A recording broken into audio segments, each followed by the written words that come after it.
Hola, en este video hablaremos sobre la filosofía contemporánea, que se caracteriza por la existencia de una variedad de corrientes que se contraponen entre sí, desde sus planteamientos, o que difieren respecto a la misma noción de filosofía, sus límites y su finalidad. En este video haremos un breve repaso de algunas tendencias que se observan en la filosofía actual. Iniciaremos con la corriente positivista, que es una tendencia que se opone al idealismo y recupera la filosofía de Kant en defensa del conocimiento científico, reacciona contra toda especulación y parte de la realidad fenoménica de los hechos observables, afirma que el único conocimiento válido es el empírico, el positivo. Su fundador es Augusto Comte, que en una época recibe la influencia de Saint-Simon y el socialismo francés. Se dedica al estudio de las ciencias de la naturaleza y figura como el iniciador de la sociología. Su obra principal es el curso de filosofía positiva. Comte parte de los supuestos empiristas, defendiendo que el conocimiento se reduce a lo dado en la experiencia. Rechaza la metafísica y la teología y convierte la ciencia de la naturaleza en saber modelo. El objeto de estudio de la ciencia, es decir, de la sociología, es la sociedad, el espíritu humano y el orden social, concretamente el orden progresivo del espíritu humano en cada época. Lo explica a partir de la ley de los 3 estados. Por estado entendemos aquí la unidad interna en que se estructura la vida social. Para Comte existen 3 estados, primero un estado teológico ficticio, que es el punto de partida del espíritu, cuando la persona se pregunta el porqué de las cosas y busca las causas últimas y sobrenaturales. Se trata de un saber absoluto propio de la imaginación. En segundo lugar tenemos un estado metafísico, un estado abstracto, es decir, cuando la persona sigue preguntándose el porqué de las cosas, pero no busca una causa divina trascendente, sino una causa en las mismas cosas. La naturaleza contiene la capacidad de explicación de los fenómenos que están regidos por la necesidad propia de las leyes naturales. Y tenemos un tercer estado, que es el estado positivo científico, que se inicia cuando la persona no se pregunta el por qué, sino cómo se producen los fenómenos y cuál es la ley o regularidad que los rige. El conocimiento positivo de los hechos no consiste en hacer observaciones, sino en establecer las leyes que expresan las relaciones existentes entre los hechos. La razón es la que lo lleva a término. En otras palabras, podríamos decir que con Comte o con el positivismo se propone como ciencia la sociología y que trata acerca de la historia del espíritu humano y del orden social, claro está. Las características básicas de esta ciencia son, primero, es el conocimiento de las leyes de los fenómenos. Los hechos solo proporcionan el material para que la razón establezca las relaciones. 2, es un factor del sistema social, un instrumento que permite el dominio de la naturaleza. 3, es un saber relativo a la situación del sujeto y al estado de progreso a lo largo de la historia. Y 4, tiene un valor unitario, porque se ocupa del estudio racional del mundo externo. En otras palabras, podríamos decir de que con el positivismo se establece que es la ciencia la fuente de todo conocimiento verdadero. Todo conocimiento debe partir de los hechos de la experiencia y el método de las ciencias físicas naturales debe ser el modelo a seguir. Esta ciencia ha de ser el instrumento del progreso de la humanidad. Su principal representante, como dije anteriormente, es Augusto Comte, que define el progreso humano como el que debe llevar de un estado teológico a un estado metafísico o absoluto y de este al científico o positivo.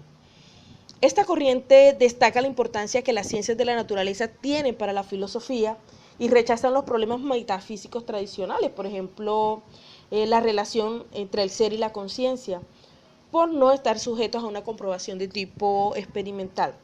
Considera la experiencia como la fuente única del conocimiento y como criterio de verdad. Además, concilia el conocimiento científico con el filosófico. Para Comte, la filosofía se diferencia de la ciencia únicamente por la generalidad de sus explicaciones y que la solución de los problemas que la ciencia deja de resolver le corresponde a la filosofía resolverlo, más exactamente a la metafísica. Una segunda corriente filosófica es la corriente marxista. Marx Marx estudió filosofía y derecho, incluso estuvo muy ligado a la época en la cual redacta su obra principal, El Capital, y se orienta básicamente al estudio de la estructura económica de la sociedad de su tiempo. Otras obras, aparte del Capital, son la crítica de la filosofía del derecho de Hegel, la Sagrada Familia, la ideología alemana, entre otros. Del marxismo podemos decir que es una filosofía o es una corriente filosófica que parte, aparte de las ideas de Carlos Marx, de las ideas de Federico Engels, surgida a mediados del siglo XIX y que está expuesta, como dije anteriormente, a la obra El Capital. El marxismo aplica el movimiento de la historia, la evolución de las sociedades a partir de realidades económicas. La sociedad se desarrolla en base a modos de producción, comunismo primitivo, esclavismo, feudalismo y capitalismo. La filosofía marxista vincula la teoría con la práctica social, es decir, proporciona al hombre una conciencia social, política, económica, educativa e incluso histórica. La lucha de clases para el marxismo constituye el verdadero motor de la historia. Marx creía que cada época histórica se caracteriza por un modo de producción específico que correspondía con el sistema de poder establecido y por lo tanto una clase dirigente en perpetuo conflicto con una clase oprimida. Marx, pues parte de la dialéctica de Hegel, coincidiendo con Feuerbach, recupera la noción de alineación como expresión del segundo momento de la dialéctica, la negación, cuando el espíritu sale fuera de sí mismo y pierde su esencia para hacerlo otro. Marx no aplica ese concepto al espíritu o conciencia, sino a su persona. El hombre es un ser alineado, ¿sí? Marx distingue diferentes tipos de alineación. Nos habla de una alineación económica. En cuanto a esto nos dice que el trabajo es la acción que la persona realiza sobre la naturaleza, la actividad mediante la cual adquiere conciencia de su propia esencia y de su producto. Y el producto es el resultado de su esfuerzo, el cual le pertenece. En la sociedad capitalista esta función liberadora desaparece porque el producto se convierte en algo extraño, que no pertenece al trabajador.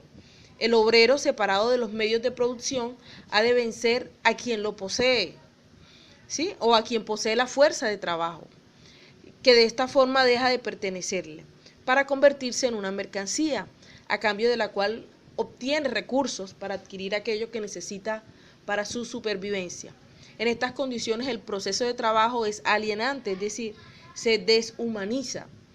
Tenemos una alineación también de tipo político. Según Marx, se da cuando la persona se pierde a sí misma, se entrega al Estado y confía en él como una institución superior al que defiende sus derechos. Se habla también de una alineación de tipo ideológico que se produce cuando una doctrina que responde a los intereses de clase dirigente se impone a los individuos de las clases subordinadas como si fuera su propia ideología. Y tenemos también una alineación de tipo filosófico que tiene lugar cuando la filosofía es solo teórica y no práctica. La filosofía debe convertirse en praxis, haciendo que la actividad del hombre se dirija hacia una transformación de la sociedad. Igualmente, dentro del marxismo, debemos tener en cuenta lo que se conoce como materialismo histórico. En esta parte, Marx acepta de Hegel la dialéctica como método y la aplica a la naturaleza con la que le da una visión dinámica a esta. Las leyes de la dialéctica de la naturaleza son la ley de la transformación de la cantidad en cualidad, ley de la unidad e interdependencia de opuestos y ley de la negación de la negación, que corresponden a los tres momentos propuestos por Hegel: unidad simple, escisión y reconciliación. Entiende la historia como una sucesión de etapas específicas o modos de producción que se definen por su base material, que es la infraestructura o estructura económica. Esta se constituye por las fuerzas productivas y las relaciones de producción. Las formas de poder político, jurídico, ideológico constituyen una superestructura que es una manifestación de la infraestructura con la cual mantiene una relación dialéctica. Depende de ella en última instancia, pero a su vez actúa, digámoslo así, sobre ella. Más defiende que las fuerzas productivas y las relaciones de producción caracterizan una época histórica, cuando las fuerzas productivas entran en contradicción con las relaciones de producción existentes, se dan las condiciones para la transmisión de un nuevo modo de producción. Dichas transiciones definen la evolución histórica. Cita modos de producción dados, por ejemplo, el comunismo primitivo, el esclavismo, el feudalismo, el capitalismo y el socialismo. Gracias.